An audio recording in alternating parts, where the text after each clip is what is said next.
And then, even more challenging, meeting humans with whom you share a lot of past. The more past you share with them, the more the old behavior patterns will want to come back in.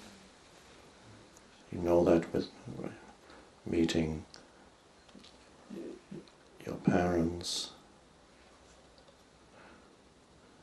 your wife, your husband, after many years of marriage.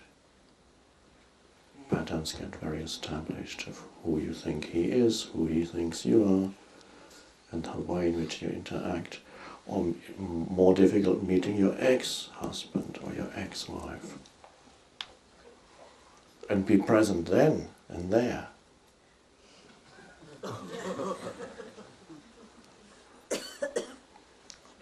And be in the body. So you're meeting human beings without past. Not that you cannot remember certain things they did, but not to bring the past as an active operating principle into the interaction. Meeting everyone without past.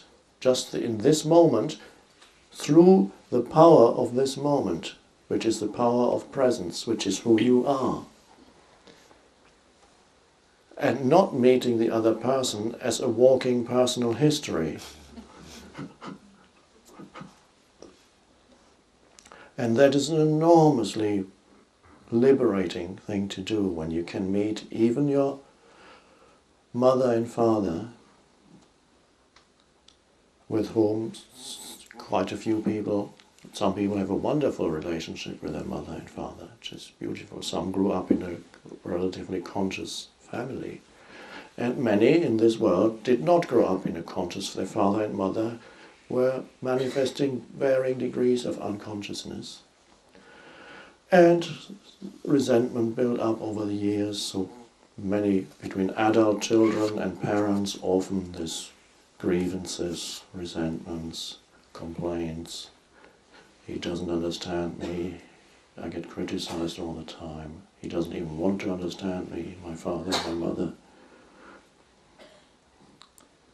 And the same reactions happen every time you visit them. And then you have a fight, and then you leave, and next time it happens again. And then one day you meet them, you arrive at the doorstep, and you look at them and feel the inner body at the same time. And then you come in and you sit down and you look at them, still feeling the inner body, because now it's vital that you're anchored. Now it's vital that you're anchored in the now.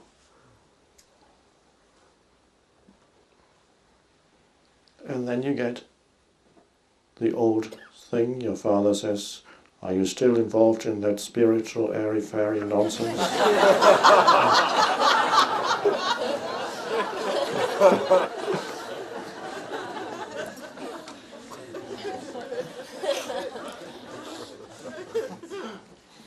Still haven't got a job, have you?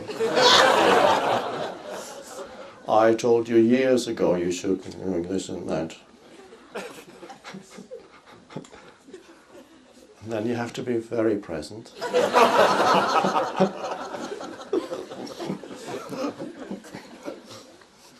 And just sit there and simply say, well, yes, I'm still doing that, yeah. So. But then he, if it's your father, or she, if it's your mother, after a while will feel a slight disorientation because you are not feeding the old patterns anymore. You're not reacting. And his or her ego will feel there's something missing here.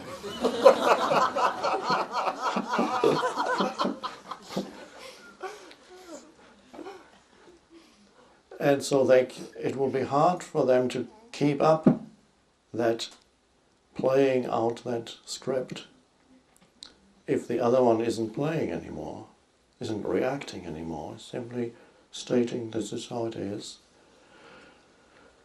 And you don't even expect anything anymore, because expectations that he or she should behave in a particular way to make me happy is to do with being identified with certain thoughts. That's how things should be. He should understand me, so that I can be happy. The whole thing is an illusionary edifice. You won't be happy even when he understands. It won't make any real difference to you. Now he understands me, so now what? What has changed? Nothing. He doesn't understand me, so it's the same, nothing. So you become free of that which you thought you needed when you were identified with thought. And in presence you don't really need anything psychologically speaking. You don't need psychological this or that.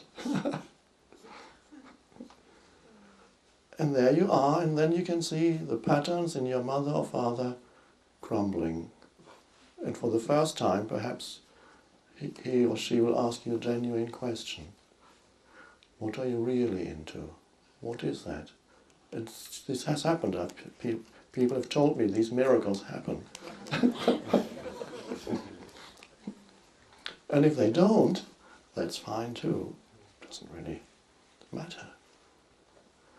So there comes with presence comes an acceptance, a compassionate acceptance of what is, which very often means what is the human being in front of you.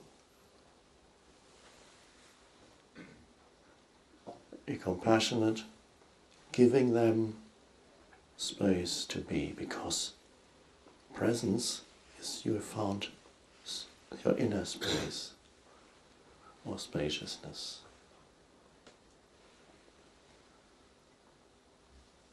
Formless consciousness, peace,